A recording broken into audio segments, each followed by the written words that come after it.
High court ਨੇ 2 ਲੱਖ ਦੇ ਮੁਚਲਕੇ ਤੇ ਮਜੀਠੀਆ ਨੂੰ ਦਿੱਤੀ ਜ਼ਮਾਨਤ। ਪਾਸਪੋਰਟ ਵੀ ਕਰਵਾਉਣਾ ਹੋਵੇਗਾ ਜਮਾ। ਹਾਈ ਕੋਰਟ ਦੇ ਹੁਕਮ ਦੇ ਵਿੱਚ ਵੱਡੀ ਟਿੱਪਣੀ, ਕਿਹਾ ਮੌਜੂਦਾ ਤੱਥਾਂ ਦੇ ਵਿੱਚ ਮਜੀਠੀਆ ਦੇ ਖਿਲਾਫ ਨਹੀਂ ਸਬੂਤ। ਮਜੀਠੀਆ ਨੂੰ ਜ਼ਮਾਨਤ ਮਿਲਣ ਤੋਂ ਬਾਅਦ ਹਮਲਾਵਰ ਅਕਾਲੀ ਦਲ ਹਰਸਿਮਰਤ ਬਾਦਲ ਬੋਲੇ, ਵਿਕਰਮ ਦੇ ਨਾਮ ਤੇ ਸਿਆਸਤ ਖੇਡੀ ਗਈ, ਚੋਣਾਂ ਦੇ ਵਿੱਚ ਫਾਇਦੇ ਦੇ ਲਈ ਭੇਜਿਆ ਗਿਆ ਸੀ ਜੇਲ੍ਹ। ਮਜੀਠੀਆ ਦੀ ਜ਼ਮਾਨਤ ਨੂੰ ਲੈ ਕੇ ਸ਼ੁਰੂ ਹੋਇਆ ਸਿਆਸੀ ਘਮਸਾਨ। ਕਾਂਗਰਸ ਨੇ ਆਮ ਆਦਮੀ ਪਾਰਟੀ ਤੇ ਮਿਲੀ ਭੁਗਤ ਦੇ ਲਗਾਏ ਇਲਜ਼ਾਮ, ਤਾਂ ਆਮ ਆਦਮੀ ਪਾਰਟੀ ਬੋਲੀ ਜ਼ਮਾਨਤ ਮਿਲਣ ਦਾ ਮਤਲਬ ਦੋਸ਼ ਮੁਕਤ ਹੋਣਾ ਨਹੀਂ। ਹਾਈ ਕੋਰਟ ਮੋਹਾਲੀ ਦੇ ਵਿੱਚ ਛੁਡਾਈ 1200 ਏਕੜ ਤੇ ਪਹਿਲਾਂ ਵਾਲੀ ਸਥਿਤੀ ਰੱਖਣ ਦੇ ਦਿੱਤੇ ਨਿਰਦੇਸ਼। ਪੰਜਾਬ ਸਰਕਾਰ ਨੂੰ ਨੋਟਿਸ ਜਾਰੀ ਕਰਕੇ ਮੰਗਿਆ ਜਵਾਬ। ਮੋਹਾਲੀ ਦੇ ਵਿੱਚ ਖੁਦ ਮੁੱਖ ਮੰਤਰੀ ਨੇ ਛੁਡਵਾਈ ਸੀ ਜ਼ਮੀਨ। ਡੀਜੀਪੀ ਗੌਰਵ ਯਾਦਵ ਨੇ ਫਿਰੋਜ਼ਪੁਰ ਦੇ ਵਿੱਚ ਕੀਤੀ ਹਾਈ ਲੈਵਲ ਮੀਟਿੰਗ, ਬੋਲੇ ਪੰਜਾਬ ਪੁਲਿਸ ਨੇ ਤਾਂ ਅੱਤਵਾਦ ਵੀ ਕਰ ਦਿੱਤਾ ਸੀ ਖਤਮ, ਤੇ ਗੈਂਗਸਟਰ ਕੀ ਚੀਜ਼ ਨੇ।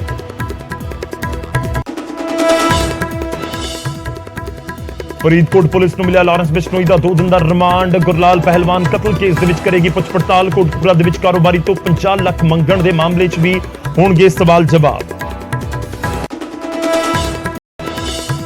ਗੈਂਗਸਟਰ ਜੱਗੂ ਭਗਵਾਨਪੁਰੀਆ ਦਾ ਮੋਗਾ ਪੁਲਿਸ ਨੂੰ ਮਿਲਿਆ 6 ਦਿਨ ਦਾ ਰਿਮਾਂਡ। ਡਿਪਟੀ ਮੇਅਰ ਦੇ ਭਰਾ ਦੇ ਉੱਤੇ ਹਮਲੇ ਦੇ ਮਾਮਲੇ 'ਚ ਹੋਵੇਗੀ ਪੁੱਛਗਿੱਛ। ਇਸੇ ਮਾਮਲੇ 'ਚ ਲਾਰੈਂਸ ਤੋਂ ਵੀ ਪੁੱਛ ਪੜਤਾਲ ਕਰ ਚੁੱਕੀ ਹੈ ਮੋਗਾ ਦੀ ਪੁਲਿਸ। ਲੰਪੀ ਸਕਿਨ ਨੂੰ ਲੈ ਕੇ ਐਕਸ਼ਨ ਦੇ ਵਿੱਚ ਸਰਕਾਰ। ਥੋੜੀ ਦੇਰ ਦੇ ਵਿੱਚ ਮੁੱਖ ਮੰਤਰੀ ਕਰਨਗੇ ਹਾਈ ਲੈਵਲ ਮੀਟਿੰਗ, ਹਾਲਾਤ ਦੀ ਸਮੀਖਿਆ ਕਰਨਗੇ ਮੁੱਖ ਮੰਤਰੀ ਭਗਵੰਤ ਮਾਨ। ਦਿੱਲੀ ਦੇ ਜੰਤਰ ਮੰਤਰ ਤੇ ਧਰਨੇ ਤੇ ਬੈਠੇ ਐਮਪੀ ਸਿਮਰਨਜੀਤ ਸਿੰਘ ਮਾਨ ਸਜ਼ਾ ਪੂਰੀ ਕਰ ਚੁੱਕੇ ਬੰਦੀ ਸਿੰਘਾਂ ਦੀ ਰਿਹਾਈ ਦੀ ਕਰ ਰਹੇ ਨੇ ਮੰਗ। ਜਲੰਧਰ ਦੇ ਵਿੱਚ ਨਿਹੰਗਾਂ ਨੇ ਗੁਰਦੁਆਰੇ ਦੇ ਪ੍ਰਧਾਨ ਦੀ ਕੀਤੀ ਜੰਮ ਕੇ ਕੁੱਟਮਾਰ, ਜ਼ਮੀਨ ਤੇ ਲੰਮਾ ਪਾ ਕੇ ਕੁੱਟਿਆ। ਗੁਰੂ ਘਰ ਆਉਣ ਵਾਲੀਆਂ ਕੁੜੀਆਂ ਦੇ ਨਾਲ ਛੇੜਛਾੜ ਦਾ ਲਗਾਇਆ ਇਲਜ਼ਾਮ।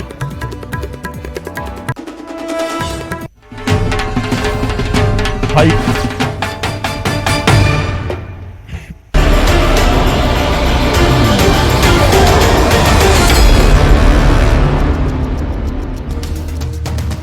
ਸਵਾਗਤ ਹੈ, ਗੌਰਵ ਸ਼ੁਕਲਾ ਮੈਂ ਹਾਂ ਤੁਹਾਡੇ ਨਾਲ। ਦਿਨ ਦੀ ਵੱਡੀ ਖਬਰ ਦੇ ਉੱਤੇ ਲਗਾਤਾਰ ਅਸੀਂ ਬਣੇ ਹੋਏ ਹਾਂ ਤੇ ਹਰ ਇੱਕ ਅਪਡੇਟ ਤੁਹਾਡੇ ਤੱਕ ਪਹੁੰਚਾਉਣ ਦੀ ਕੋਸ਼ਿਸ਼ ਹੈ। ਹਾਈ ਕੋਰਟ ਦੇ ਵੱਲੋਂ ਵਿਕਰਮ ਮਜੀਠੀਆ ਨੂੰ ਰਾਹਤ ਦੇ ਦਿੱਤੀ ਗਈ ਹੈ, ਜ਼ਮਾਨਤ ਦੇ ਦਿੱਤੀ ਗਈ ਹੈ ਐਨਡੀਪੀਐਸ ਦੇ ਮਾਮਲੇ ਦੇ ਵਿੱਚ। ਹਾਈ ਕੋਰਟ ਦੇ ਹੁਕਮ ਜੋ ਆਏ ਨੇ ਉਹ ਵੀ ਹੁਣ ਆਰਡਰ ਦੀ ਕਾਪੀ ਵੀ ਸਾਹਮਣੇ ਆ ਚੁੱਕੀ ਹੈ। 26 ਪੇਜਿਸ ਦੀ ਇਹ ਕਾਪੀ ਹੈ। ਉਸ ਦੇ ਵਿੱਚ ਵੱਡੀ ਗੱਲ ਕੀ ਹੈ, ਜਰਨੈਲ ਨੂੰ ਜ਼ਮਾਨਤ ਮਿਲੀ ਹੈ, ਪਰ ਇਸ ਸਭ ਦੇ ਵਿਚਾਲੇ ਇੱਕ ਵੱਡੀ ਟਿੱਪਣੀ ਹਾਈ ਕੋਰਟ ਦੇ ਵੱਲੋਂ ਕੀਤੀ ਗਈ ਹੈ। ਇਸ ਹੁਕਮਾਂ ਦੇ ਵਿੱਚ, ਇਸ ਆਰਡਰ ਦੇ ਵਿੱਚ ਜਦੋਂ ਬੇਲ ਦੀ ਐਪਲੀਕੇਸ਼ਨ ਮਨਜ਼ੂਰ ਕੀਤੀ ਗਈ ਤਾਂ ਉਸ ਦੇ ਵਿੱਚ ਕਿਹਾ ਕਿ ਫਿਲਹਾਲ ਮਜੀਠੀਆ ਦੇ ਉੱਤੇ ਪੁਸ਼ਤ ਪਨਾਹੀ ਦੇ ਕੋਈ ਸਬੂਤ ਨਹੀਂ ਨੇ, ਸਾਡੀ ਰਾਏ ਨੂੰ ਫਾਈਨਲ ਨਾ ਸਮਝਿਆ ਜਾਵੇ। ਇਹ ਵੀ ਹਾਈ ਕੋਰਟ ਨੇ ਕਿਹਾ ਤੇ ਕਿਹਾ ਕਿ ਫਾਈਨਲ ਫੈਸਲਾ ਟ੍ਰਾਇਲ ਕੋਰਟ ਦੇ ਵਿੱਚ ਹੀ ਹੋਵੇਗਾ। ਦਰਅਸਲ ਹਾਈ ਕੋਰਟ ਦੇ ਵਿੱਚ ਤਾਂ ਜ਼ਮਾਨਤ ਦੀ ਅਰਜ਼ੀ ਲਗਾਈ ਗਈ ਸੀ ਵਿਕਰਮ ਮਜੀਠੀਆ ਦੇ ਵਕੀਲਾਂ ਦੇ ਵੱਲੋਂ, ਤਾਂ ਉਸ ਦੇ ਉੱਤੇ ਟਿੱਪਣੀ ਕਰਦੇ ਹੋਏ ਹਾਈ ਕੋਰਟ ਦੇ ਜੱਜਿਸ ਦੇ ਵੱਲੋਂ, ਮਾਨਯੋਗ ਜੱਜਿਸ ਦੇ ਵੱਲੋਂ ਇਹ ਟਿੱਪਣੀ ਕੀਤੀ ਗਈ ਤੇ ਉਹਨਾਂ ਨੇ ਆਪਣੀਆਂ ਟਿੱਪਣੀਆਂ ਦੇ ਵਿੱਚ ਕਿਹਾ ਕਿਉਂਕਿ ਵਿਕਰਮ ਮਜੀਠੀਆ ਦੇ ਉੱਤੇ ਇਲਜ਼ਾਮ ਨੇ ਪੁਸ਼ਤ ਪਨਾਹੀ ਦੇ, ਜਿਹੜੇ ਡਰੱਗ ਪੈਡਲਰਸ ਨੇ ਜਿਨ੍ਹਾਂ ਦੇ ਨਾਮ ਐਸਟੀਐਫ ਦੀ ਰਿਪੋਰਟ ਦੇ ਵਿੱਚ ਵੀ ਸਾਹਮਣੇ ਆਏ ਸੀ, ਤਾਂ ਉਸ ਦੇ ਵਿੱਚ ਇਲਜ਼ਾਮ ਨੇ ਵਿਕਰਮ ਮਜੀਠੀਆ ਦੇ ਉੱਤੇ ਉਹਨਾਂ ਦੀ ਪੁਸ਼ਤ ਪਨਾਹੀ ਦੇ। ਤਾਂ ਉਸ ਪੁਸ਼ਤ ਪਨਾਹੀ ਨੂੰ ਲੈ ਕੇ ਹਾਈ ਕੋਰਟ ਨੇ ਟਿੱਪਣੀ ਕੀਤੀ ਹੈ ਤੇ ਕਿਹਾ ਕਿ ਹੁਣ ਤੱਕ ਅਸੀਂ ਜਿੰਨਾ ਆਬਜ਼ਰਵ ਕਰ ਸਕੇ ਹਾਂ, ਜਿੰਨਾ ਅਸੀਂ ਦੇਖ ਸਕੇ ਹਾਂ, ਇਸ ਪੂਰੇ ਮਾਮਲੇ ਨੂੰ ਸਮਝ ਸਕੇ ਹਾਂ, ਉਸ ਦੇ ਵਿੱਚ ਵਿਕਰਮ ਮਜੀਠੀਆ ਦੇ ਉੱਤੇ ਲੱਗੇ ਪੁਸ਼ਤ ਪਨਾਹੀ ਵਾਲੇ ਇਲਜ਼ਾਮਾਂ ਦਾ ਕੋਈ ਸਬੂਤ ਸਾਹਮਣੇ ਨਹੀਂ ਆਇਆ ਤੇ ਵਿਕਰਮ ਮਜੀਠੀਆ ਪਿਛਲੇ 6 ਮਹੀਨੇ ਤੋਂ ਲਗਾਤਾਰ ਜੇਲ੍ਹ ਦੇ ਵਿੱਚ ਨੇ। ਰਿਮਾਂਡ ਦੀ ਕੋਈ ਡਿਮਾਂਡ ਨਹੀਂ ਕੀਤੀ ਗਈ ਤਾਂ ਹੁਣ ਸਵਾਲ ਹੈ ਕਿ ਵਿਕਰਮ ਮਜੀਠੀਆ ਨੂੰ ਕਿਉਂ ਨਾ ਦਿੱਤੀ ਜਾਵੇ ਜ਼ਮਾਨਤ।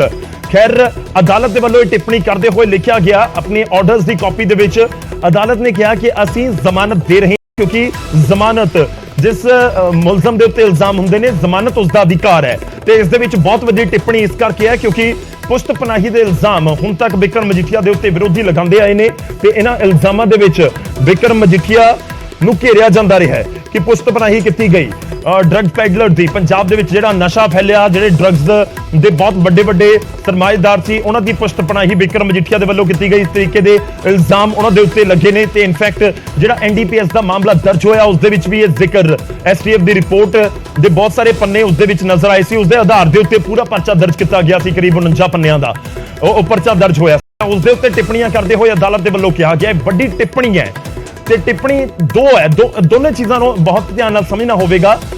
ਅਦਾਲਤ ਦੀ ਟਿੱਪਣੀ ਦੇ ਵਿੱਚ ਇੱਕ ਲਾਈਨ ਹੈ ਕਿ ਵਿਕਰਮ ਮਜੀਠੀਆ ਦੇ ਖਿਲਾਫ ਪੁਸ਼ਤ ਪਨਾਹੀ ਦੇ ਜਿਹੜੇ ਇਲਜ਼ਾਮ ਲੱਗੇ ਨੇ ਉਹਨਾਂ ਨੂੰ ਲੈ ਕੇ ਕੋਈ ਸਬੂਤ ਨਹੀਂ ਹੈ। ਪੁਆਇੰਟ ਨੰਬਰ ਨੈਕਸਟ, ਟਿੱਪਣੀ ਹਾਈ ਕੋਰਟ ਨੇ ਇਹ ਵੀ ਕੀਤੀ ਕਿ ਸਾਡੀ ਕੋਈ ਫਾਈਨਲ ਰਾਏ ਸਮਝ ਨਾ ਲਈ ਜਾਵੇ, ਇਹ ਨਾ ਸਮਝ ਲਿਆ ਜਾਵੇ ਕਿ ਹਾਈ ਕੋਰਟ ਨੇ ਕੋਈ ਕਲੀਨ ਚਿਟ ਦੇ ਦਿੱਤੀ। ਹਾਈ ਕੋਰਟ ਨੇ ਜ਼ਰੂਰ ਕਹਿ ਦਿੱਤਾ ਕਿ ਸਾਨੂੰ ਕੋਈ ਸਬੂਤ ਨਜ਼ਰ ਨਹੀਂ ਆਏ, ਪਰ ਸਾਡੀ ਇਸ ਟਿੱਪਣੀ ਨੂੰ ਕੋਈ ਫਾਈਨਲ ਨਾ ਸਮਝ ਲਿਆ ਜਾਵੇ। ਫਾਈਨਲ ਜੋ ਵੀ ਫੈਸਲਾ ਹੋਵੇਗਾ ਉਹ ਟ੍ਰਾਇਲ ਕੋਰਟ ਨੇ ਕਰਨਾ ਹੈ। ਟ੍ਰਾਇਲ ਕੋਰਟ ਉਸ ਤੋਂ ਬਾਅਦ ਅੱਗੇ ਦੀਆਂ ਅਦਾਲਤਾਂ ਦੇ ਵਿੱਚ ਮਾਮਲੇ ਜਾਂਦੇ ਨੇ, ਤਾਂ ਟ੍ਰਾਇਲ ਕੋਰਟ ਦੇ ਵਿੱਚ ਹੁਣ ਪੂਰਾ ਮਾਮਲਾ ਚਲਾ ਗਿਆ। ਬਿਕਰਮ ਮਜੀਠੀਆ ਨੂੰ ਜ਼ਮਾਨਤ ਮਿਲ ਚੁੱਕੀ ਹੈ। ਅਦਾਲਤ ਨੇ ਕਿਹਾ ਕਿ ਪੁਸ਼ਤ ਬਣਾਈ ਦੇ ਕੋਈ ਸਬੂਤ ਨਹੀਂ ਨਿਕਲੇ ਨੇ, ਔਰ ਇਸ ਸਭ ਦੇ ਵਿਚਾਲੇ ਇਹ ਵੀ ਕਹਿ ਦਿੱਤਾ ਗਿਆ ਕਿ ਫਾਈਨਲ ਰਾਏ ਤੁਸੀਂ ਨਾ ਸਮਝ ਲਿਓ। ਇੱਕ ਤਰੀਕੇ ਨਾਲ ਇਸ ਟਿੱਪਣੀ ਦੇ ਵਿੱਚ ਜ਼ਿਕਰ ਕਰਦੇ ਹੋਏ ਅਦਾਲਤ ਦੇ ਵੱਲੋਂ ਕਿਹਾ ਗਿਆ ਕਿ ਇਹ ਕੋਈ ਫਾਈਨਲ ਰਾਏ ਨਹੀਂ ਹੈ, ਬਲਕਿ ਫਾਈਨਲ ਫੈਸਲਾ ਜੋ ਵੀ ਹੋਵੇਗਾ ਉਹ ਹੇਠਾਂ ਦੀ ਅਦਾਲਤ ਨੇ ਕਰਨਾ ਹੈ। ਇੱਕ ਇੱਕ ਕਰਕੇ ਸੁਪਰ ਐਕਸਕਲੂਸਿਵ ਰਿਪੋਰਟ ਅਸੀਂ ਤੁਹਾਡੇ ਤੱਕ ਪਹੁੰਚਾ ਰਹੇ ਹਾਂ ਕਿ ਅਦਾਲਤ ਦੇ ਵੱਲੋਂ ਜਿਹੜੀ ਟਿੱਪਣੀਆਂ ਕੀਤੀਆਂ ਗਈਆਂ ਨੇ ਉਸ ਦੇ ਵਿੱਚ ਕੀ ਕੁਝ ਕਿਹਾ ਗਿਆ। 26 ਪੰਨਿਆਂ ਦੀ, ਪਹਿਲਾ ਪੁਆਇੰਟ 26 ਪੰਨਿਆਂ ਦੀ ਇਹ ਰਿਪੋਰਟ ਹੈ, ਜਾਂ ਕਹੀਏ ਕਿ ਆਰਡਰ ਦੀ ਕਾਪੀ ਹੈ, ਜੋ ਅਦਾਲਤ ਦੇ ਵੱਲੋਂ ਬਿਕਰਮ ਮਜੀਠੀਆ ਨੂੰ ਬੇਲ ਦੇਣ ਸਮੇਂ, ਜ਼ਮਾਨਤ ਦੇਣ ਸਮੇਂ ਟਿੱਪਣੀਆਂ ਕੀਤੀਆਂ ਗਈਆਂ ਨੇ। ਔਰ ਉਸ ਦੇ ਵਿੱਚ ਦੋ ਚੀਜ਼ਾਂ ਹੁੰਦੀਆਂ ਨੇ, ਇੱਕ ਤਾਂ ਅਦਾਲਤ ਦੀਆਂ ਟਿੱਪਣੀਆਂ ਦੇ ਉੱਤੇ ਸਭ ਦੀ ਨਜ਼ਰ ਹੁੰਦੀ ਹੈ, ਕਿਉਂਕਿ 26 ਪੰਨਿਆਂ ਦੇ ਵਿੱਚ ਪੁਆਇੰਟ 1 ਤੋਂ ਲੈ ਕੇ ਐਂਡ ਤੱਕ ਸਭ ਕੁਝ ਚੀਜ਼ਾਂ ਹੁੰਦੀਆਂ ਨੇ ਕਿ ਕਿਸ ਦੇ ਵੱਲੋਂ ਐਪਲੀਕੇਸ਼ਨ ਲਗਾਈ ਗਈ ਹੈ, ਧਿਰ ਦੇ ਵਕੀਲ ਕਿਹੜੇ ਨੇ, ਦੂਜੀ ਧਿਰ ਦੇ ਵਕੀਲ ਕਿਹੜੇ ਨੇ, ਮਾਮਲਾ ਕਦੋਂ ਦਰਜ ਹੋਇਆ ਸੀ, ਕਿਹੜੇ ਮਾਮਲੇ ਦੇ ਬਿਹਾਫ ਦੇ ਉੱਤੇ ਦਰਜ ਹੋਇਆ, ਸਾਰਾ ਕੁਝ ਉਸ ਦੇ ਵਿੱਚ ਵੇਰਵਾ ਹੁੰਦਾ ਹੈ। ਉਹ 26 ਪੰਨਿਆਂ ਦੇ ਵਿੱਚ ਜੇ ਤੁਹਾਡੇ ਤੱਕ ਵੀ ਪਹੁੰਚੇ ਉਹ PDF ਫਾਈਲ ਤਾਂ ਤੁਹਾਨੂੰ ਪੜ੍ਹਨ ਨੂੰ ਦੇਖਣ ਨੂੰ ਮਿਲੇਗਾ। ਤਾਂ ਉਸ ਦੇ ਵਿੱਚ ਦੋ ਚੀਜ਼ਾਂ ਅਹਿਮ ਹੁੰਦੀਆਂ ਨੇ ਕਿ ਅਦਾਲਤ ਨੇ ਜਦੋਂ ਬੇਲ ਦਿੱਤੀ ਤਾਂ ਟਿੱਪਣੀ ਕੀ ਕੀਤੀ, ਤੇ ਪੁਆਇੰਟ ਨੰਬਰ 2 ਜਿਹੜੀ ਅਦਾਲਤ ਦੇ ਵੱਲੋਂ ਜ਼ਮਾਨਤ ਦਿੱਤੀ ਗਈ ਹੈ ਉਹ ਕਿਹੜੀਆਂ ਸ਼ਰਤਾਂ ਦੇ ਉੱਤੇ ਦਿੱਤੀ ਗਈ ਹੈ। ਤਾਂ ਸ਼ਰਤਾਂ ਤਾਂ ਉਹੀ ਨੇ ਕਿ 2 ਲੱਖ ਦਾ ਨਿੱਜੀ ਮੁਚਲਕਾ, ਉਸ ਤੋਂ ਬਾਅਦ ਪਾਸਪੋਰਟ ਆਪਣਾ ਸਰੈਂਡਰ ਕਰਨਾ ਹੋਵੇਗਾ। ਬਿਕਰਮ ਮਜੀਠੀਆ ਨੂੰ ਜਾਂਚ ਏਜੰਸੀ ਹੈ ਉਸ ਦੇ ਕੋਲ ਜੋ ਜਾਂਚ ਕਰ ਰਹੀ ਹੈ ਇਸ ਪੂਰੇ ਮਾਮਲੇ ਦੇ ਵਿੱਚ, ਤੇ ਜੇਕਰ ਅਬਰੋਡ ਜਾਣਾ ਚਾਹੁੰਦੇ ਨੇ ਬਿਕਰਮ ਮਜੀਠੀਆ ਤਾਂ ਫਿਰ ਅਦਾਲਤ ਦਾ ਰੁਖ ਕਰਨਾ ਹੋਏਗਾ, ਯਾਨੀ ਕਿ ਇਜਾਜ਼ਤ ਦੀ ਜ਼ਰੂਰਤ ਹੋਏਗੀ। ਉਸ ਤੋਂ ਬਾਅਦ ਬਿਕਰਮ ਮਜੀਠੀਆ ਨੂੰ ਜ਼ਮਾਨਤ ਦੇਣ ਲੱਗੇ ਸ਼ਰਤ ਇਹ ਵੀ ਰੱਖੀ ਗਈ ਕਿ ਉਹ ਕਿਸੇ ਤਰੀਕੇ ਨਾਲ ਇਸ ਕੇਸ ਦੇ ਵਿੱਚ ਜਿਹੜੇ ਵੀ ਪੱਖ ਹੈਗੇ ਨੇ ਉਹਨਾਂ ਤੱਕ ਪਹੁੰਚ ਨਹੀਂ ਕਰਨਗੇ, ਕਿਸੇ ਵੀ ਸਿੱਧੇ ਜਾਂ ਅਸਿੱਧੇ ਤਰੀਕੇ ਨਾਲ ਉਹਨਾਂ ਦੇ ਉੱਤੇ ਕੋਈ ਪ੍ਰਭਾਵ ਨਹੀਂ ਪਾ ਸਕਦੇ। ਜਿਹੜੇ ਜਾਂਚ ਕਰ ਰਹੇ ਨੇ ਆਫੀਸਰਸ ਉਹਨਾਂ ਤੱਕ ਵੀ ਕਿਸੇ ਤਰੀਕੇ ਨਾਲ ਪਹੁੰਚ ਕਰਨ ਦੀ ਕੋਸ਼ਿਸ਼ ਨਹੀਂ ਹੋ ਸਕਦੀ, ਤੇ ਜੇਕਰ ਇਸ ਤਰੀਕੇ ਨਾਲ ਕੋਈ ਕੋਸ਼ਿਸ਼ ਹੁੰਦੀ ਹੈ ਜਾਂ ਕੋਈ ਵੀ ਜਿਹੜੀ ਸ਼ਰਤ ਹੈ ਉਸ ਨੂੰ ਬੇਲ ਜਿਨ੍ਹਾਂ ਨੂੰ ਮਿਲੀ ਆ ਉਹ ਤੋੜਦੇ ਨੇ ਤਾਂ ਫਿਰ ਵਾਪਸ ਅਦਾਲਤ ਦਾ ਰੁਖ ਕੀਤਾ ਜਾ ਸਕਦਾ ਹੈ ਉਹਨਾਂ ਦੀ ਜ਼ਮਾਨਤ ਅਰਜ਼ੀ। ਤੇ ਹੁਣ ਪੁਆਇੰਟ ਨੰਬਰ 2 ਜੋ ਮੈਂ ਜ਼ਿਕਰ ਕਰ ਰਿਹਾ ਸੀ ਕਿ ਇੱਕ ਹੈ ਸ਼ਰਤਾਂ, ਜਿਸ ਸ਼ਰਤਾਂ ਦੇ ਆਧਾਰ ਦੇ ਉੱਤੇ ਅਦਾਲਤ ਦੇ ਵੱਲੋਂ ਜਿਹੜੀ ਜ਼ਮਾਨਤ ਦੇ ਦਿੱਤੀ ਗਈ ਬਿਕਰਮ ਮਜੀਠੀਆ ਨੂੰ, ਤੇ ਦੂਜੇ ਪਾਸੇ ਟਿੱਪਣੀਆਂ ਨੇ ਕਿ ਅਦਾਲਤ ਦੇ ਵੱਲੋਂ ਟਿੱਪਣੀਆਂ ਕੀ ਕੀਤੀਆਂ ਗਈਆਂ ਨੇ ਇਸ ਜ਼ਮਾਨਤ ਦੀ ਅਰਜ਼ੀ ਦੇ ਨਾਲ। ਅਦਾਲਤ ਦੇ ਵੱਲੋਂ ਟਿੱਪਣੀਆਂ ਜਿਹੜੀਆਂ ਕੀਤੀਆਂ ਗਈਆਂ ਨੇ ਉਸ ਦੇ ਵਿੱਚ ਵੱਡੀ ਗੱਲ ਇਹ ਹੈ, ਉਹਨਾਂ ਨੇ ਕਿਹਾ ਕਿ ਮਜੀਠੀਆ ਦੇ ਖਿਲਾਫ ਪੁਸ਼ਤ ਪਨਾਹੀ ਦਾ ਕੋਈ ਸਬੂਤ ਨਹੀਂ ਹੈ। ਤੇ ਇਹ ਬਹੁਤ ਵੱਡੀ ਗੱਲ ਹੈ ਕਿਉਂਕਿ ਜਿਹੜੀ ਚੀਜ਼ਾਂ ਨੂੰ ਲੈ ਕੇ ਐਲੀਗੇਸ਼ਨਸ ਲੱਗਦੇ ਨਜ਼ਰ ਆਏ ਸੀ, ਜਿਹੜੀ ਗੱਲ ਨੂੰ ਲੈ ਕੇ ਐਲੀਗੇਸ਼ਨਸ ਲੱਗਦੇ ਨਜ਼ਰ ਆਏ ਸੀ ਉਸ ਨੂੰ ਲੈ ਕੇ ਅਦਾਲਤ ਨੇ ਟਿੱਪਣੀ ਕਰ ਦਿੱਤੀ ਕਿ ਕੋਈ ਵੀ ਸਬੂਤ ਨਜ਼ਰ ਨਹੀਂ ਆਇਆ। ਹਾਲਾਂਕਿ ਅਦਾਲਤ ਨੇ ਆਪਣੀ ਟਿੱਪਣੀ 'ਚ ਜ਼ਿਕਰ ਇਹ ਵੀ ਕੀਤਾ ਹੈ ਕਿ ਇਹ ਫਾਈਨਲ ਨਹੀਂ ਹੈ, ਯਾਨੀ ਕਿ ਉਹਨਾਂ ਦੀ ਰਾਏ ਨੂੰ ਫਾਈਨਲ ਨਾ ਸਮਝ ਲਿਆ ਜਾਵੇ, ਸਿਰਫ ਇੱਕ ਆਬਜ਼ਰਵੇਸ਼ਨ ਹੈ, ਮਤਲਬ ਇੱਕ ਜਿਹੜੀ ਸਮਝ ਆਈ ਉਹਨਾਂ ਨੂੰ ਕੇਸ ਦੀ ਉਸ ਦੇ ਆਧਾਰ ਦੇ ਉੱਤੇ ਹੀ ਇਹ ਪੂਰਾ ਮਾਮਲਾ ਅਸੀਂ ਦੱਸ ਰਹੇ ਹਾਂ ਜਾਂ ਫਿਰ ਜੋ ਅਸੀਂ ਟਿੱਪਣੀ ਕਰ ਰਹੇ ਹਾਂ, ਤੇ ਜਿਹੜਾ ਆਖਰੀ ਫੈਸਲਾ ਹੋਵੇਗਾ ਉਹ ਟ੍ਰਾਇਲ ਕੋਰਟ ਦੇ ਵੱਲੋਂ ਹੀ ਕੀਤਾ ਜਾਣਾ ਹੈ। ਤਾਂ ਇਹ ਹਾਈ ਕੋਰਟ ਦੀ ਟਿੱਪਣੀ ਦੇ ਵਿੱਚ ਜ਼ਿਕਰ ਕੀਤਾ ਗਿਆ ਉਹ ਅਸੀਂ ਤੁਹਾਡੇ ਤੱਕ ਪਹੁੰਚਾ ਰਹੇ ਹਾਂ ਕਿ ਜ਼ਮਾਨਤ ਦੀ ਜਿਹੜੀ ਰਿਪੋਰਟ ਹੈ ਜਾਂ ਫਿਰ ਜ਼ਮਾਨਤ ਦੀ ਜਿਹੜੇ ਆਰਡਰਸ ਨੇ ਉਸ ਦੇ ਵਿੱਚ ਕੀ ਕੁਝ ਕਿਹਾ ਗਿਆ ਹੈ। ਅਸੀਂ ਹੋਰ ਗੱਲਬਾਤ ਕਰਨ ਦੀ ਕੋਸ਼ਿਸ਼ ਕਰਾਂਗੇ ਕਿ ਆਖਿਰ ਕੀ ਕੁਝ ਅਦਾਲਤ ਦੇ ਵੱਲੋਂ ਕਿਹਾ ਗਿਆ ਉਹ ਵੀ ਤੁਹਾਨੂੰ ਦੱਸਦੇ ਹਾਂ। ਸ਼ੱਕੀ ਲੈਣ ਦੇਣ ਵਿੱਚ 8 ਸਾਲਾਂ ਬਾਅਦ FIR ਹੋਈ 2007 ਤੋਂ 2013 ਦੇ ਵਿਚਾਲੇ ਲੈਣ ਦੇਣ ਪਰ FIR 2021 ਦੇ ਵਿੱਚ ਹੁੰਦੀ ਹੈ, ਇਹ ਵੀ ਜ਼ਿਕਰ ਕੀਤਾ ਗਿਆ। ਇਨਫੈਕਟ ਜੋ ਐਪਲੀਕੇਸ਼ਨ ਬੇਲ ਦੀ ਲੈ ਕੇ ਪਹੁੰਚੇ ਸੀ ਉਹਨਾਂ ਦੇ ਵੱਲੋਂ ਵੀ ਇਹ ਜ਼ਿਕਰ ਕੀਤਾ ਜਾ ਰਿਹਾ ਸੀ।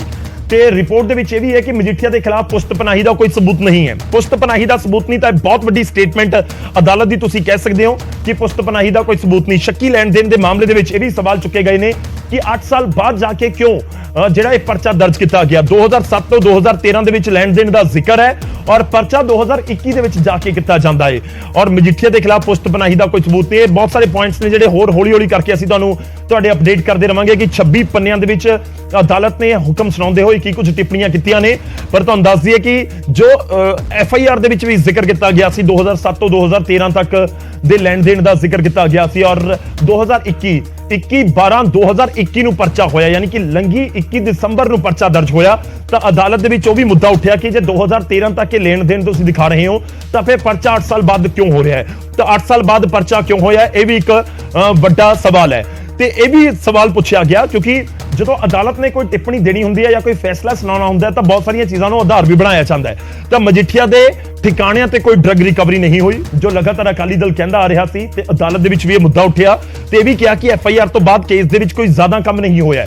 ਯਾਨੀ 21 ਦਸੰਬਰ ਨੂੰ ਜਿਹੜਾ ਪਰਚਾ ਦਰਜ ਹੋ ਗਿਆ, NDPS ਦੀਆਂ ਧਾਰਾਵਾਂ ਲਗਾ ਦਿੱਤੀਆਂ ਗਈਆਂ ਵੱਖ-ਵੱਖ, ਤੇ ਉਸ ਤੋਂ ਬਾਅਦ ਤੋਂ ਲਗਾਤਾਰ ਅਦਾਲਤ ਦੇ ਵਿੱਚ ਤਾਂ ਜਾ ਰਿਹਾ। ਬਿਕਰਮ ਮਜੀਠੀਆ ਨੇ 24 ਫਰਵਰੀ ਨੂੰ ਸਰੈਂਡਰ ਕਰ ਦਿੱਤਾ ਤਾਂ ਅਦਾਲਤ ਇਹ ਵੀ ਕਹਿੰਦੀ ਨਜ਼ਰ ਆਈ ਕਿ ਤੁਸੀਂ ਪਰਚਾ ਦਰਜ ਕਰ ਦਿੱਤਾ ਤੇ FIR ਦਰਜ ਹੋਣ ਤੋਂ ਬਾਅਦ ਕੀ ਹੋਇਆ। ਦਰਅਸਲ ਇਹ ਬਾਤ ਦਾ ਮਤਲਬ ਇਹ ਹੈ ਕਿ ਜਾਂਚ ਕੀ ਹੋਈ, ਕਿ ਜੇ ਇੱਕ ਸ਼ਖਸ ਦੇ ਉੱਤੇ ਪਰਚਾ ਦਰਜ ਹੋ ਗਿਆ, NDPS ਦੀਆਂ ਵੱਖ-ਵੱਖ ਧਾਰਾਵਾਂ ਲਗਾ ਦਿੱਤੀਆਂ ਗਈਆਂ, ਤਾਂ ਉਸ ਤੋਂ ਬਾਅਦ ਅੱਗੇ ਇਨਵੈਸਟੀਗੇਸ਼ਨ ਕਿੱਥੇ ਗਈ, ਇਨਵੈਸਟੀਗੇਸ਼ਨ ਦੇ ਵਿੱਚ ਕਿਹੜੇ ਤੱਥ ਸਾਹਮਣੇ ਆਏ, ਕਿਹੜੇ ਸਬੂਤ ਸਾਹਮਣੇ ਆਏ, ਕਿ ਉਹ ਸਾਹਮਣੇ ਕੋਈ ਆਇਆ ਕਿ ਨਹੀਂ ਆਇਆ। ਤਾਂ ਅਦਾਲਤ ਨੇ ਇਹ ਵੀ ਟਿੱਪਣੀ ਦੇ ਵਿੱਚ ਕਿਹਾ ਕਿ FIR ਦਰਜ ਹੋਣ ਤੋਂ ਬਾਅਦ ਜਾਂਚ ਦੇ ਵਿੱਚ ਕੋਈ ਨਵੀਂ ਚੀਜ਼ ਆਈ ਹੋਵੇ ਜਾਂ ਮਾਮਲਾ ਅੱਗੇ ਵਧਿਆ ਹੋਏ, ਉਹ ਜ਼ਿਆਦਾ ਕੰਮ ਨਹੀਂ ਹੋਇਆ, ਉਹ ਨਜ਼ਰ ਆਇਆ। ਉਸ ਤੋਂ ਬਾਅਦ ਸਰੈਂਡਰ ਕਰਨ ਤੋਂ ਬਾਅਦ ਪੁਲਿਸ ਨੇ ਰਿਮਾਂਡ ਤੱਕ ਨਹੀਂ ਮੰਗਿਆ। ਇਹ ਬਹੁਤ ਇੰਪੋਰਟੈਂਟ ਪੁਆਇੰਟ ਸੀ, ਕਿਉਂਕਿ 24 ਫਰਵਰੀ ਨੂੰ ਬਿਕਰਮ ਮਜੀਠੀਆ ਸਰੈਂਡਰ ਕਰ ਦਿੰਦੇ ਨੇ ਅਦਾਲਤ ਦੇ ਹੁਕਮਾਂ ਤੋਂ ਬਾਅਦ। 20 ਫਰਵਰੀ ਨੂੰ ਪੰਜਾਬ ਦੇ ਵਿੱਚ ਵੋਟਾਂ ਪਈਆਂ, 24 ਫਰਵਰੀ ਨੂੰ ਬਿਕਰਮ ਮਜੀਠੀਆ ਜਾ ਕੇ ਸਰੈਂਡਰ ਕਰ ਦਿੰਦੇ ਨੇ। 24 ਫਰਵਰੀ 2022 ਤੋਂ ਲੈ ਕੇ 10 ਅਗਸਤ ਤੱਕ ਉਹ ਜੇਲ੍ਹ ਦੇ ਵਿੱਚ ਰਹੇ ਨੇ। ਉਮੀਦ ਕੀਤੀ ਜਾ ਰਹੀ ਹੈ ਕਿ ਥੋੜੀ ਦੇਰ ਦੇ ਵਿੱਚ ਉਹ ਰਿਲੀਜ਼ ਹੋ ਜਾਣਗੇ। ਤਾਂ ਅਦਾਲਤ ਨੇ ਆਪਣੀ ਟਿੱਪਣੀਆਂ ਦੇ ਵਿੱਚ ਜ਼ਿਕਰ ਇਹ ਵੀ ਕੀਤਾ ਗਿਆ ਹੈ ਕਿ ਸਰੈਂਡਰ ਤੋਂ ਬਾਅਦ ਜਦੋਂ ਸਰੈਂਡਰ ਕਰ ਦਿੱਤਾ ਗਿਆ ਇੱਕ ਮੁਲਜ਼ਮ ਦੇ ਵੱਲੋਂ ਜਿਸ ਦੇ ਉੱਤੇ ਪਰਚਾ ਦਰਜ ਹੋਇਆ ਸੀ, ਤਾਂ ਪੁਲਿਸ ਨੇ ਕੋਈ ਰਿਮਾਂਡ ਹੀ ਨਹੀਂ ਮੰਗਿਆ। ਆਮ ਤੌਰ ਤੇ ਪੁਲਿਸ ਕੀ ਕਰਦੀ ਹੈ, ਆਮ ਤੌਰ ਤੇ ਪੁਲਿਸ ਕਰਦੀ ਹੈ ਜਦੋਂ ਕੋਈ ਸਰੈਂਡਰ ਕਰ ਦੇਵੇ ਜਾਂ ਕਿਸੇ ਨੂੰ ਕੋਈ ਗ੍ਰਿਫਤਾਰੀ ਦਿਖਾਈ ਜਾਂਦੀ ਹੈ, ਗ੍ਰਿਫਤਾਰ ਕਰ ਲਿਆ ਜਾਂਦਾ, ਤਾਂ ਫਿਰ ਉਸ ਨੂੰ ਰਿਮਾਂਡ ਦੇ ਉੱਤੇ ਲਿਆ ਜਾਂਦਾ, ਵਾਰ-ਵਾਰ ਰਿਮਾਂਡ ਦੇ ਉੱਤੇ ਲਿਆ ਜਾਂਦਾ ਹੈ ਕਿ ਜਿਹੜੇ ਇਲਜ਼ਾਮ ਉਸ ਦੇ ਉੱਤੇ ਲੱਗੇ ਨੇ ਉਹਨਾਂ ਇਲਜ਼ਾਮਾਂ ਦੇ ਤਹਿਤ ਉਸ ਤੋਂ ਪੁੱਛ ਪੜਤਾਲ ਕੀਤੀ ਜਾ ਸਕੇ।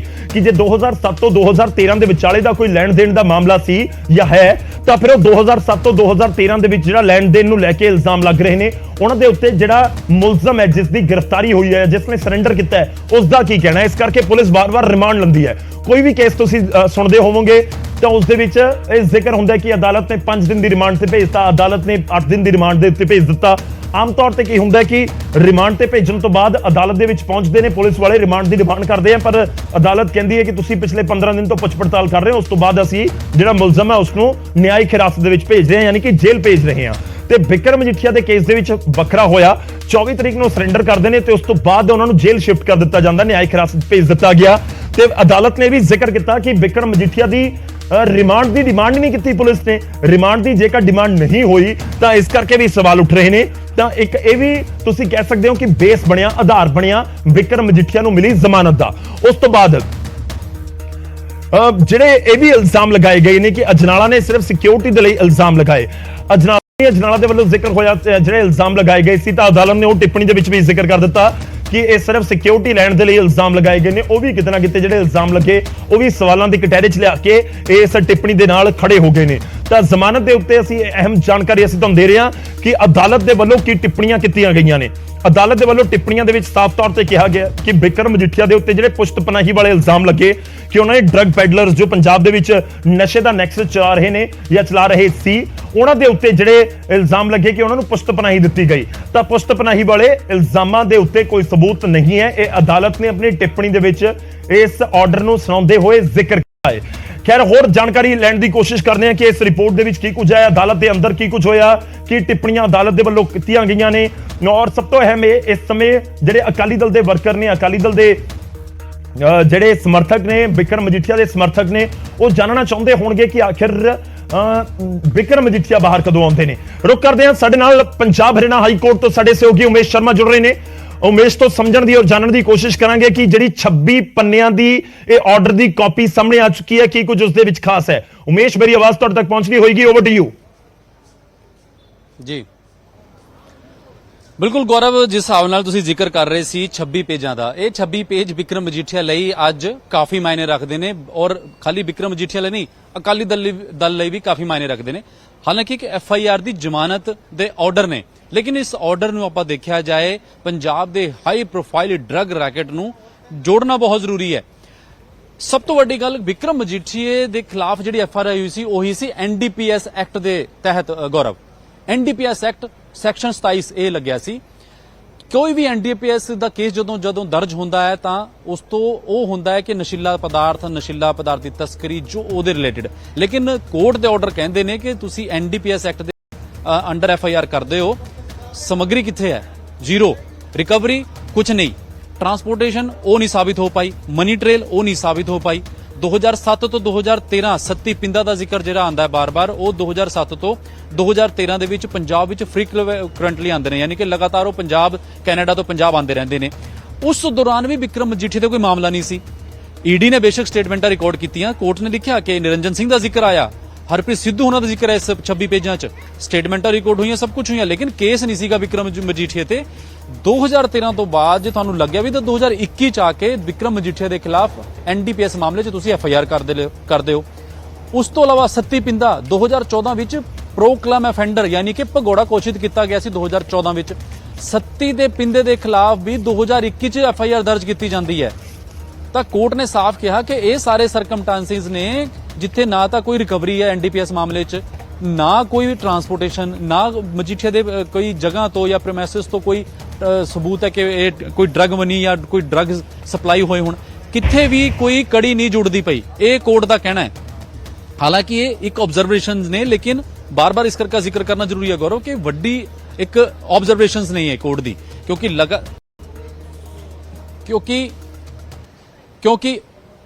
ਕਿਉਂਕਿ ਜਿਸ ਹਿਸਾਬ ਨਾਲ ਇਹ ਆਰਡਰਸ ਆਏ ਨੇ, ਇਹ 26 ਪੇਜਾਂ ਦੇ ਆਰਡਰ ਕਾਫੀ ਮਾਇਨੇ ਰੱਖਦੇ ਨੇ। ਤੁਸੀਂ ਸਾਰੀ ਜੇ ਆਪਾਂ ਦੇਖੀਏ ਸਰਕਾਰੀ ਵਕੀਲ ਦੀ ਦਲੀਲ, ਕਿਉਂਕਿ ਇਹਦੇ ਵਿੱਚ ਪੰਜਾਬ ਸਰਕਾਰ ਵੱਲੋਂ ਪਹਿਲਾਂ ਤੋਂ ਹੀ ਅਪਾਇੰਟ ਕੀਤੇ ਗਈ ਸੀ ਵੀ ਗਿਰੀ, ਦਿੱਲੀ ਤੇ ਐਡਵੋਕੇਟ ਆਂਦੇ ਸੀ ਵੀ ਗਿਰੀ, ਉਹ ਸਰਕਾਰ ਵੱਲੋਂ ਪੇਸ਼ ਹੁੰਦੇ ਰਹੇ ਤੇ ਲਾਸਟ ਜਿਹੜੀ ਹੀਅਰਿੰਗ ਸੀਗੀ 10-12 ਦਿਨ ਪਹਿਲਾਂ ਹੋਈ ਹੈ, ਉਹਦੇ ਵਿੱਚ ਵੀ ਗਿਰੀ ਪੇਸ਼ ਹੋਈ ਸੀਗੀ ਔਰ ਉਹਨਾਂ ਨੇ ਆਪਣਾ ਪੱਖ ਹੀ ਰੱਖਿਆ ਸੀਗਾ ਕਿ ਇਨਵੈਸਟੀਗੇਸ਼ਨ ਦੀ ਹੱਲੇ ਹੋਰ ਲੋੜ ਹੈ। ਔਰ ਕੋਰਟ ਨੇ ਵੀ ਇਹੀ ਕਿਹਾ ਕਿ 8 ਮਹੀਨੇ ਪਹਿਲਾਂ ਐਫਆਈਆਰ ਹੁੰਦੀ ਹੈ, ਉਸ ਤੋਂ ਬਾਅਦ ਇਨਵੈਸਟੀਗੇਸ਼ਨ ਵੀ ਤੁਸੀਂ ਹੋਰ ਹੱਲੇ ਤੱਕ ਕਰਨਾ ਚਾਹੁੰਦੇ ਹੋ।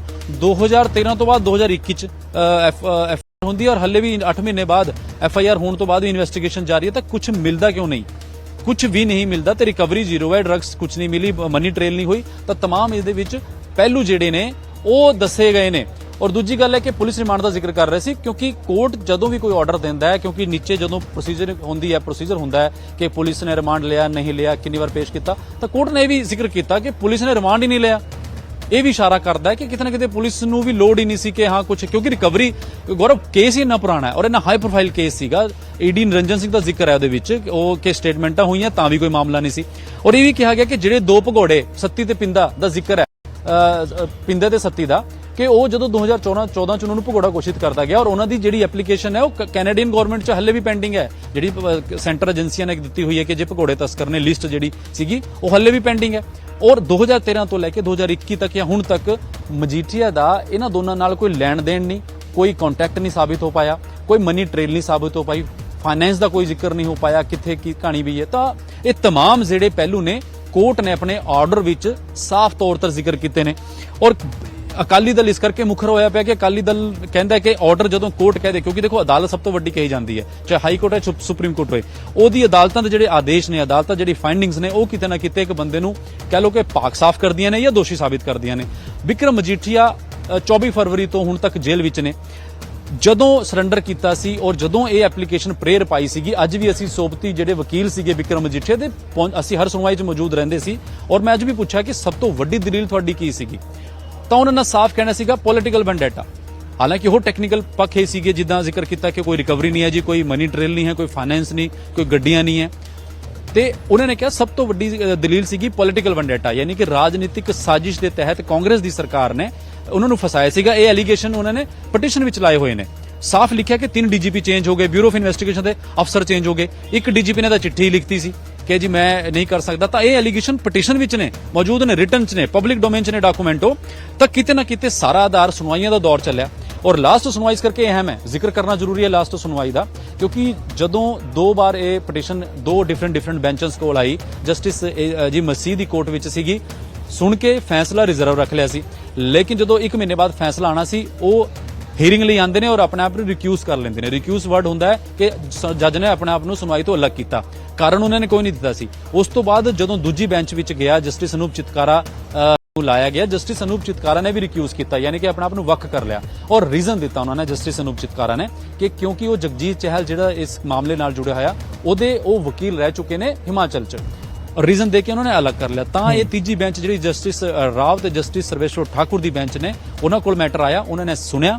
ਔਰ ਲਾਸਟ ਹੀਅਰਿੰਗ ਦਾ ਮੈਂ ਇਸ ਲਈ ਜ਼ਿਕਰ ਕਰਾਂਗਾ, ਲਾਸਟ ਹੀਅਰਿੰਗ ਵਿੱਚ ਕੋਰਟ ਨੇ ਪਹਿਲਾਂ ਹੀ ਕਹਿਤਾ ਸੀ, ਲਾਸਟ ਹੀਅਰਿੰਗ 'ਚ ਉਸ ਤੋਂ ਪਹਿਲਾਂ, ਕਿ ਜਦੋਂ ਇਹ ਹੀਅਰਿੰਗ ਹੈ ਲਾਸਟ ਹੋਏਗੀ ਔਰ ਆਪਣਾ ਤੁਸੀਂ ਪੱਖ ਜਿੰਨੇ ਵੀ ਤੁਸੀਂ ਆਰਗੂਮੈਂਟ ਜਾਂ ਤੁਹਾਨੂੰ ਕਹਿਣਾ ਆਪਣੇ ਟੈਕਨੀਕਲ ਪੱਖ ਕਾਨੂੰਨੀ ਪਹਿਲੂ ਲਾਅ ਪੁਆਇੰਟਸ ਸਿਨੋਪਸਿਸ ਸਾਰੇ ਤਿਆਰ ਕਰਕੇ ਲਿਆਇਓ ਔਰ ਅਸੀਂ ਸੁਣਾਂਗੇ ਔਰ ਉਸ ਤੋਂ ਬਾਅਦ ਰਿਜ਼ਰਵ ਹੋਏਗਾ। ਔਰ ਉਹੀ ਗੱਲ ਹੋਈ ਵੀ ਗਿਰੀ ਪੰਜਾਬ ਸਰਕਾਰ ਦੇ ਵਕੀਲ ਇਸ ਮਾਮਲੇ 'ਚ ਪਹਿਲਾਂ ਤੋਂ ਅਪਾਇੰਟ ਕੀਤੇ ਗਏ ਸੀਗੇ, ਦਿੱਲੀੋਂ ਆਉਂਦੇ ਸੀ। ਉਹਨਾਂ ਨੇ ਕਿਹਾ ਜੀ ਦੇਖੋ ਸਾਡਾ ਉਹੀ ਪੱਖ ਨੇ ਕਿ ਇਹਨਾਂ ਦੇ ਲਿੰਕ ਨੇ ਪਿੰਦੀ ਸੱਤਾ ਇੱਥੇ ਪੰਜਾਬ 'ਚ ਆਉਂਦੇ ਰਹੇ ਔਰ ਇਹ ਫੈਸਿਲਿਟੇਟ ਕਰਦੇ ਰਹੇ ਜਦੋਂ ਬਿਕਰਮ ਮਜੀਠੀਆ ਮੰਤਰੀ ਸੀਗੇ ਤੇ ਇਹ ਪਿੰਦੀ ਸੱਤਾ ਤਸਕਰ ਸੀਗੇ। ਉਹ ਆਪਣਾ ਪੱਖ ਰੱਖਿਆ, ਵਕੀਲਾਂ ਨੇ ਮਜੀਠੀਆ ਦੇ ਵਕੀਲਾਂ ਨੇ ਆਪਣੀ ਸਾਈਡ ਰੱਖੀ ਕਿ ਜੀ ਬਿਲਕੁਲ ਜਦੋਂ ਮੰਤਰੀ ਸੀਗੇ NRI ਕੋਈ ਆ ਗਿਆ ਤਾਂ ਫੋਟੋਆਂ ਖਿਚਵਾ ਲੀਆਂ ਤਾਂ ਇਹਦੇ 'ਚ ਕੀ ਹੈ, ਲੇਕਿਨ ਇਹ ਕਿੱਥੇ ਪ੍ਰੂਫ ਹੁੰਦਾ ਹੈ ਕਿ ਇਨਵੋਲਵਮੈਂਟ ਕੀ ਸੀਗੀ। ਕੋਈ ਰਿਕਵਰੀ ਨਹੀਂ, ਕੋਈ ਫਾਈਨੈਂਸ਼ੀਅਲ ਕੁਝ ਨਹੀਂ ਕੜੀ ਜੋੜੀ। ਉਹੀ ਕੋਰਟ 'ਚ ਆਰਡਰ 'ਚ ਹੁਣ ਵੀ ਦੇਖਣ ਨੂੰ ਆਇਆ। ਸ਼ਰਤਾਂ ਦੀ ਆਪਾਂ ਗੱਲ ਕਰ ਲਈ ਹੁਣ ਗੌਰਵ 2 ਲੱਖ ਦਾ ਨੀਚੀ ਮੁਜਲਕਾ ਤੁਸੀਂ ਜ਼ਿਕਰ ਕਰ ਰਹੇ ਸੀ, ਪਾਸਪੋਰਟ ਸਰੈਂਡਰ ਠੀਕ ਹੈ ਉਮੇਸ਼, ਧੰਨਵਾਦ ਸਾਡੇ ਨਾਲ ਜੁੜਨ ਲਈ। ਇਸ ਪੂਰੀ ਗੱਲਬਾਤ ਦੇ ਲਈ ਲਾਜ਼ਮੀ ਤੌਰ ਤੇ ਤੁਹਾਡੇ ਕੋਲ ਹੋਰ ਆਵਾਂਗੇ, ਦੁਬਾਰਾ ਆਵਾਂਗੇ ਤੇ ਇਸ ਪੂਰੇ ਮਾਮਲੇ ਦੇ ਵਿੱਚ ਹੋਰ ਕੀ ਕੁਝ ਤੱਥ ਨਿਕਲ ਕੇ ਸਾਹਮਣੇ ਆ ਰਹੇ ਨੇ ਤੁਹਾਡੇ ਤੋਂ ਹੋਰ ਜਾਣਕਾਰੀ ਲੈਣ ਦੀ ਅਸੀਂ ਕੋਸ਼ਿਸ਼ ਕਰਾਂਗੇ। ਫਿਲਹਾਲ ਦੇ ਲਈ ਧੰਨਵਾਦ। ਸਾਡੇ ਸਹਿਯੋਗੀ ਉਮੇਸ਼ ਹਾਈ ਕੋਰਟ ਤੋਂ ਜਾਣਕਾਰੀ ਦੇ ਰਹੇ ਸੀ। ਹਾਈ ਕੋਰਟ ਤੋਂ ਜ਼ਮਾਨਤ ਮਿਲੀ ਹੈ ਬਿਕਰਮ ਮਜੀਠੀਆ ਨੂੰ ਔਰ ਇਸ ਜ਼ਮਾਨਤ ਦੇ ਨਾਲ ਜੋ ਜ਼ਿਕਰ ਹੋਇਆ ਹੈ ਟਿੱਪਣੀਆਂ ਕੀਤੀਆਂ ਗਈਆਂ ਨੇ ਔਰ ਕਾਬਲੇ ਗੌਰ ਇਹ ਵੀ ਹੈ ਕਿ ਜੋ ਉਮੇਸ਼ ਦੇ ਵੱਲੋਂ ਇੱਕ ਅਹਿਮ ਜਾਣਕਾਰੀ ਦਿੱਤੀ ਜਾ ਰਹੀ ਸੀ ਕਿ ਅਦਾਲਤ ਦੇ ਜਿਹੜੇ ਜੱਜਿਸ ਨੇ ਅਦਾਲਤ ਦੇ ਵੱਲੋਂ ਇਹ ਪਹਿਲਾਂ ਹੀ ਕਹਿ ਦਿੱਤਾ, ਅਦਾਲਤ ਦੇ ਵੱਲੋਂ ਇਹ ਪਹਿਲਾਂ ਕਿਹਾ ਗਿਆ ਸੀ ਕਿ ਅਸੀਂ ਫਾਈਨਲ ਹੀਅਰਿੰਗ ਕਰਾਂਗੇ, ਯਾਨੀ ਕਿ ਆਖਰੀ ਸੁਣਵਾਈ ਹੋਏਗੀ ਜ਼ਮਾਨਤ ਦੀ ਅਰਜ਼ੀ ਦੇ ਉੱਤੇ। ਇਸ ਕਰਕੇ ਤੁਸੀਂ ਦੋਵੇਂ ਧਿਰਾਂ ਆਪੋ ਆਪਣੇ ਪੱਖ ਸਾਰੇ ਰੱਖੋ, ਜੋ ਕੁਝ ਤੁਸੀਂ ਕਹਿਣਾ ਚਾਹੁੰਦੇ ਹੋ ਜਾਂ ਫਿਰ ਅਦਾਲਤ ਤੱਕ ਪਹੁੰਚਾਉਣਾ ਚਾਹੁੰਦੇ ਹੋ। ਤਾਂ ਉਹ ਸਾਰੀਆਂ ਸੁਣਵਾਈਆਂ ਤੋਂ ਬਾਅਦ ਪਿਛਲੀ ਸੁਣਵਾਈ ਦੇ ਦੌਰਾਨ ਅਦਾਲਤ ਨੇ ਆਪਣਾ ਫੈਸਲਾ ਸੁਰੱਖਿਅਤ ਰੱਖ ਲਿਆ ਸੀ ਜ਼ਮਾਨਤ ਦੀ ਅਰਜ਼ੀ ਦੇ ਉੱਤੇ ਤੇ ਹੁਣ ਉਹ ਫੈਸਲਾ ਸੁਣਾਇਆ ਜੋ ਬਿਕਰਮ ਮਜੀਠੀਆ ਦੇ ਪੱਖ ਦੇ ਵਿੱਚ ਗਿਆ ਤੇ ਉਹਨਾਂ ਨੂੰ ਰੈਗੂਲਰ ਬੇਲ ਮਿਲ ਚੁੱਕੀ ਹੈ ਤੇ ਬਿਕਰਮ ਮਜੀਠੀਆ ਹੁਣ ਪਟਿਆਲਾ ਜੇਲ੍ਹ ਦੇ ਵਿੱਚ ਜੋ ਬੰਦ ਨੇ ਔਰ ਜਲਦ ਔਰ ਰਿਹਾ ਹੋਣ ਜਾ ਰਹੇ ਨੇ ਇਸ ਜ਼ਮਾਨਤ ਨੂੰ ਮਿਲਣ ਤੋਂ ਬਾਅਦ। ਖੈਰ ਇਹ ਜ਼ਮਾਨਤ ਦੇ ਮਾਮਲੇ ਦੇ ਸਾਹਮਣੇ ਆਉਣ ਤੋਂ ਬਾਅਦ, ਇਸ ਆਰਡਰ ਦੇ ਸਾਹਮਣੇ ਆਉਣ ਤੋਂ ਬਾਅਦ ਸਿਆਸੀ ਟਿੱਪਣੀਆਂ ਲਗਾਤਾਰ ਸਾਹਮਣੇ ਆ ਰਹੀਆਂ ਨੇ। ਅਕਾਲੀ ਦਲ ਹਮਲਾਵਰ ਹੈ, ਅਕਾਲੀ ਦਲ ਹਮਲਾਵਰ ਹੈ ਕਾਂਗਰਸ ਦੀ ਸਰਕਾਰ ਦੇ ਉੱਤੇ, ਸਾਬਕਾ ਕਾਂਗਰਸ ਸਰਕਾਰ ਦੇ ਉੱਤੇ। ਅਕਾਲੀ ਦਲ ਹਮਲਾਵਰ ਹੈ ਮੌਜੂਦਾ ਆਮ ਆਦਮੀ ਪਾਰਟੀ ਦੀ ਸਰਕਾਰ ਦੇ ਉੱਤੇ। ਕਾਂਗਰਸ ਆਮ ਆਦਮੀ ਪਾਰਟੀ ਦੇ ਉੱਤੇ ਹਮਲਾਵਰ ਹੈ ਤੇ ਸਭ ਦੇ ਵਿਚਾਲੇ ਆਮ ਆਦਮੀ ਪਾਰਟੀ ਦੀ ਸਰਕਾਰ ਜੋ ਮੌਜੂਦਾ ਸਰਕਾਰ ਹੈ ਪੰਜਾਬ ਦੇ ਵਿੱਚ ਉਹ ਵੀ ਤਰਕ ਦੇ ਰਹੇ ਨੇ ਆਪਣੇ ਆਧਾਰ ਦੇ ਉੱਤੇ। ਕੀ ਕੁਝ ਇਸ ਸਮੇਂ ਸਿਆਸੀ ਬਿਆਨਬਾਜ਼ੀਆਂ ਹੋ ਰਹੀਆਂ ਨੇ ਉਹ ਵੀ ਤੁਹਾਨੂੰ ਸੁਣਾਉਂਦੇ ਹਾਂ। ਵਿਲੱਖਣ ਤਰ੍ਹਾਂ ਦੇ ਕੰਮ ਜਿਹੜੇ ਆ ਇਸ ਕੇਸ ਦੇ ਵਿੱਚ ਕੀਤੇ ਗਏ। ਮਨਸ਼ਾ ਸੀ ਉਸ ਵੇਲੇ ਦੀ ਕਾਂਗਰਸ ਦੀ ਸਾਰੀ ਸਰਕਾਰ ਦੀ ਕਿ ਬਿਕਰਮ ਸਿੰਘ ਮਜੀਠੀਆ ਨੂੰ ਅਸੀਂ ਜੇਲ੍ਹ ਤੋਂ ਬਾਹਰ ਨਹੀਂ ਆਉਂਦੇ। ਇਹੋ ਜਿਹੇ ਕਾਨੂੰਨ ਤੇ ਧਾਰਾ ਲਾ ਦਿਓ ਜਿਹਦੇ 'ਚ ਕਦੀ ਅਦਾਲਤ ਜ਼ਮਾਨਤ ਨਾ ਦੇ ਸਕੇ, ਕਿਉਂਕਿ ਅਦਾਲਤਾਂ ਦੀ ਵੀ ਕਈ ਗੱਲਾਂ 'ਚ ਕਾਨੂੰਨਾਂ ਦੇ ਮੁਤਾਬਕ ਮਜਬੂਰੀ ਹੁੰਦੀ। ਔਰ ਸਰਕਾਰ ਬਦਲੀ ਤੇ ਨਵੀਂ ਸਰਕਾਰ ਨੇ ਵੀ ਕੋਈ ਕਸਰ ਨਾ ਛੱਡੀ। ਇਹਨਾਂ ਨੇ ਵੀ ਆਉਂਦਿਆਂ ਸਾਰੀ ਕਦੀ ਸਿੱਟ ਬਦਲ, ਕਦੀ ਕੋਈ ਬਦਲ, ਵੱਡੇ ਵਕੀਲ ਪੇਸ਼ ਕੀਤੇ ਦਿੱਲੀ ਤੋਂ ਲਿਆ ਕੇ ਵੀ ਜ਼ਮਾਨਤ ਨਹੀਂ ਹੋਣੀ ਚਾਹੀਦੀ। ਐਡਾ ਵੱਡਾ ਵਕਾਰ ਦਾ ਇਸ਼ੂ ਸਰਕਾਰਾਂ ਨੇ ਬਣਾਇਆ। ਇਸ ਕਰਕੇ ਮੈਂ ਮਜੀਠੀਆ ਸਾਹਿਬ ਨੂੰ ਵੀ ਵਧਾਈ ਦਿੰਦਾ ਕਿ ਉਹਨਾਂ ਨੇ ਇੱਕ ਕਾਨੂੰਨ ਦੇ ਅੰਦਰ ਚੱਲਦੇ ਹੋਏ ਇੱਕ ਚੰਗੇ ਨਾਗਰਿਕ ਵਾਂਗੂ ਸਾਰੀ ਪ੍ਰਕਿਰਿਆ ਨੂੰ ਬੜਾ ਬੋਲਡਲੀ ਫੇਸ ਕੀਤਾ। ਭਾਵੇਂ ਬੜਾ ਔਖਾ ਹੁੰਦਾ 6 ਮਹੀਨੇ ਜੇਲ੍ਹ ਦੇ ਅੰਦਰ ਵੀ ਬੜੀਆਂ ਸਾਜ਼ਿਸ਼ਾਂ ਰਚੀਆਂ ਜਾਂਦੀਆਂ ਰਹੀਆਂ, ਉਹਨਾਂ ਨੂੰ ਨੁਕਸਾਨ ਪਹੁੰਚਾਉਂਦੀਆਂ ਵੀ, ਇੱਥੋਂ ਤੱਕ ਵੀ ਜਿਹੜਾ ਕੰਮ ਚੱਲੇ। ਲੇਕਿਨ ਬੜੇ ਸਹਿਜ 'ਚ ਰਹਿ ਕੇ ਇੱਕ ਚੰਗੇ ਸ਼ਹਿਰੀ ਦੀ ਤਰ੍ਹਾਂ ਉਹਨਾਂ ਨੇ ਸਾਰੀ ਕਾਨੂੰਨੀ ਪ੍ਰਕਿਰਿਆ ਨੂੰ ਫੇਸ ਕੀਤਾ ਔਰ ਅੱਜ ਅਦਾਲਤ ਨੇ ਜਿਹੜੀ ਆ ਜ਼ਮਾਨਤ ਦਿੱਤੀ ਹੈ। ਮੈਂ ਅਦਾਲਤ ਦਾ ਧੰਨਵਾਦ ਕਰਦਾ। ਅੱਜ ਬਿਕਰਮ ਸਿੰਘ ਮਜੀਠੀਆ ਜੀ ਨੂੰ ਜਿਹੜੀ ਜ਼ਮਾਨਤ ਮਿਲੀ ਆ, ਅੱਜ ਆਮ ਆਦਮੀ ਪਾਰਟੀ ਨੂੰ ਸਿੱਧੇ ਸਵਾਲ ਬਣਦੇ ਆ ਕਿ ਕੀ ਗੱਲ ਤੁਹਾਡੇ ਤੋਂ ਕੇਸ ਤਗੜੇ ਤਰੀਕੇ ਨਾਲ ਲੜਿਆ ਨਹੀਂ ਗਿਆ ਜਾਂ ਤੁਸੀਂ ਬਿਕਰਮ ਮਜੀਠੀਆ ਨੂੰ ਬੇਕਸੂਰ ਮੰਨਦੇ ਹੋ। ਇਹ ਉਹੀ ਲੋਕ ਜਿਹੜੇ ਸਭ ਤੋਂ ਵੱਧ ਪ੍ਰਚਾਰ ਕਰਦੇ ਸੀ ਬਿਕਰਮ ਮਜੀਠੀਆ ਦੇ ਉਲਟ ਵੀ ਬਿਕਰਮ ਮਜੀਠੀਆ ਨੂੰ ਫੜ ਕੇ ਅੰਦਰ ਦਵਾਂਗੇ। ਹੁਣ ਤਾਂ ਉਹ ਅੰਦਰ ਬੈਠੇ, ਇੰਨੀਆਂ ਧਾਰਾਂ ਸੰਗੀਨ ਸੀਗੀਆਂ, ਚਲਾਨ ਇਹਨਾਂ ਨੇ ਪੇਸ਼ ਕਰਨਾ ਸੀ, ਵਕੀਲ ਇਹਨਾਂ ਨੇ ਖੜੇ ਕਰਨੇ ਸੀ, ਇਨਵੈਸਟੀਗੇਸ਼ਨ ਇਹਨਾਂ ਕੋਲ ਸੀ। ਉਹਦੇ ਬਾਵਜੂਦ ਅੱਜ ਉਹਨਾਂ ਨੂੰ ਜਿਹੜੀ ਜ਼ਮਾਨਤ ਮਿਲਦੀ ਆ, ਇਹ ਸਵਾਲੀਆ ਚਿੰਨ੍ਹ ਖੜੇ ਕਰਦੇ ਆ ਆਮ ਆਦਮੀ ਪਾਰਟੀ ਦੀ ਕਾਰਗੁਜ਼ਾਰੀ ਤੇ। ਅਦਾਲਤ ਨੇ ਸਰਦਾਰ ਬਿਕਰਮ ਸਿੰਘ ਮਜੀਠੀਆ ਨੂੰ ਜ਼ਮਾਨਤ ਦਿੱਤੀ ਹੈ ਤੇ ਮੈਂ ਸਮਝਦਾ ਕਿ ਉਹਨਾਂ ਨੇ ਇੱਕ ਅੱਛੇ ਨਾਗਰਿਕ ਹੋਣ ਦਾ ਸਬੂਤ ਦਿੱਤਾ, ਆਪਣੇ ਆਪ ਨੂੰ ਕਾਨੂੰਨ ਦੇ ਸਾਹਮਣੇ ਕੀਤਾ। ਜਦੋਂ ਉਹਨਾਂ ਦੇ ਆਰੋਪ ਲੱਗੇ ਤੇ ਉਹ ਇੱਧਰ ਉੱਧਰ ਭੱਜੇ ਔਰ ਜਿਹੜੇ ਮਿਨਿਸਟਰ ਹੁੰਦੇ ਆ, MP MLA ਜਾਂ ਹੋਰ ਇਸ ਤਰ੍ਹਾਂ ਦੇ ਲੋਕ ਹੁੰਦੇ ਆ, ਉਹਨਾਂ ਤੋਂ ਸਮਾਜ ਵੀ ਪ੍ਰੇਰਨਾ ਲੈਂਦਾ ਤੇ ਉਹਨਾਂ ਨੇ ਜੋ ਕਾਨੂੰਨ 'ਚ ਵਿਸ਼ਵਾਸ ਰੱਖਿਆ ਔਰ ਉਹਨਾਂ ਨੂੰ ਅੱਜ ਜ਼ਮਾਨਤ ਮਿਲੀ ਹੈ। ਹੁਣ ਵੀ ਉਹ ਕਾਨੂੰਨ ਦਾ ਸਾਹਮਣਾ ਕਰਨਗੇ ਤੇ ਉਹ ਸਾਫ਼ ਸੁਥਰੇ ਹੋ ਕੇ ਵੀ ਨਿਕਲਣਗੇ ਤੇ ਮੈਂ ਸਮਝਦਾ ਇਹਦੇ ਲਈ ਉਹਨਾਂ ਨੂੰ ਵਧਾਈ ਵੀ ਹੈ ਤੇ ਉਹਨਾਂ ਨੇ ਇੱਕ ਅੱਛੇ ਆਚਰਣ ਦਾ ਸਬੂਤ ਦਿੱਤਾ ਹੈਗਾ, ਇੱਕ ਅੱਛੇ ਨਾਗਰਿਕ ਹੋਣ ਦਾ ਆਚਰਣ ਕੀਤਾ, ਉਹ ਵੀ ਬਹੁਤ ਅੱਛੀ ਗੱਲ ਹੋਈ ਆ। ਤੇ ਦੂਸਰਾ ਮੈਂ ਇਹ ਕਹਿਣਾ ਕਿ ਹੁਣ ਉਹ ਆਪਣਾ ਆ ਕੇ ਆਮ ਜੀਵਨ 'ਚ ਪਰਮਾਤਮਾ ਉਹਨਾਂ ਨੂੰ ਕਾਮਯਾਬੀ ਬਖਸ਼ੇ ਔਰ ਉਹ ਆਪਣਾ ਇੱਕ ਭਲੇ ਇਨਸਾਨ ਨੇ ਤੇ ਆਪਣਾ ਕੰਮ ਕਰਨ 'ਚ ਕਾਮਯਾਬ ਹੋਣ।